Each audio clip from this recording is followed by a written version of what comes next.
She swears her necklace isn't a butt plug, it's Willa! It's an amphora, okay? You put perfume in it, but I don't know perfume. My name is Willa. A fun fact about me is I'm from Kansas, I play lacrosse, and I love my grandparents, okay? Joan Westman Batty is my grandmother. We call her Nana, but in college they called her Joni Bottle Drainer. And Joni Hollow Leg, like she would drink so much, like she was hiding the alcohol in a secret compartment. And I'm like, what wonderful nicknames they had back in the 50s. I'm like, nobody's calling me Willa Knuckle Knees or something like that. Or like Willa, oh, that's my best friend, that's James Corkinscrew or something. Yeah, no, she was a partier by 50 standards. It was actually so crazy because we were putting together a scrapbook of her life, and when we were going through photos, we found this one. If you can see it. It's a little like, if you know like old true crime, it's kind of like Black Dahlia-esque, you know? But I think it's funny. But yeah, so an old age did not stop her from getting fucking lit, okay? Because at one of my uncle's famous pool parties, she just gives me one of the craziest instances of conversational whiplash I've ever had. So she opens with, she's like, Willa, oh, I've always wondered, are your boobs real? And I'm like, I'm trans, secret's out. And you're pushing 90, so it's a fair question. They're homegrown. But I then, without even like a transition phrase or anything, she just goes straight to, Willa, oh, could you sell me weed? I've always wanted to try it. And I'm like, okay, I looked like this in high school at the time.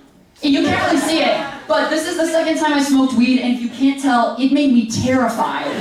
So, I don't know where she got this idea I was some sort of a dealer. I guess I kind of give a Walter White vibe or something. But I tell her, go to Colorado, because I'm from Kansas, it all comes full circle.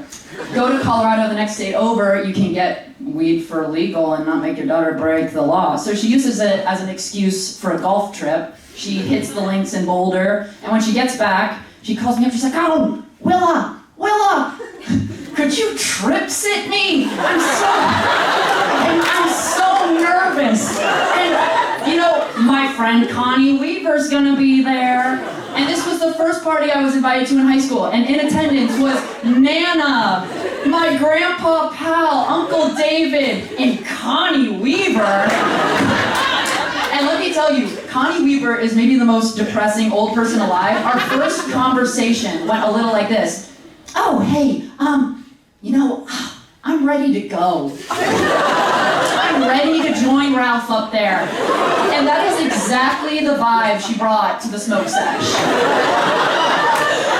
So we get there, Nana splits a 2.5 milligram edible, feels nothing, and is blaming me. She's sitting in the corner, she's like, Willa, why am I not feeling anything? I don't feel anything.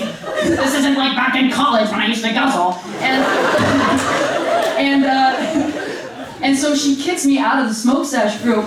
I'm just happening to be walking to my uncle's house, dropping off that month's issue of The Economist. And she didn't even invite me. She's smoking a fat roach in his living room? But of course she pairs it with a nice glass of Chardonnay, because she's classy. And that is Joan. Charles Wheaton Batty II is arguably even weirder. We call him Pal, but he calls everyone else Pal because he's at that stage where he doesn't want to remember names anymore. So he's like, oh, it's Pal, but I have a special nickname. He goes, hey, it's Hoo-Ha! And when he started using that nickname, he committed like he had been calling me that for years. He uses it in every conversation. He is very Republican. He gave me $15 in McDonald's stock for Christmas one year. And his little quirk is he likes to take us on vacations, but these are not relaxing vacations. These are like year-long exoduses through the desert with like trials and tribulations. He took my brothers to Las Vegas without me, and Sean is sitting on the plane next to some random lady, because that's how planes work, and Hal is hard of hearing, so he talks really loud, And he goes up to my brother and goes, "Boy, Sean, you're sitting next to one moose of a woman."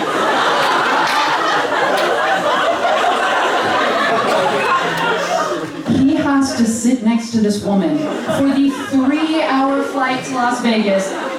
And when that's your opener, it's an uphill battle to get to know somebody. I'm like, yeah. So yeah, in conclusion, I'm really cool and like should be your friend or whatever. And Nana, alcoholic question mark? And pal canceled. All right, bye bye.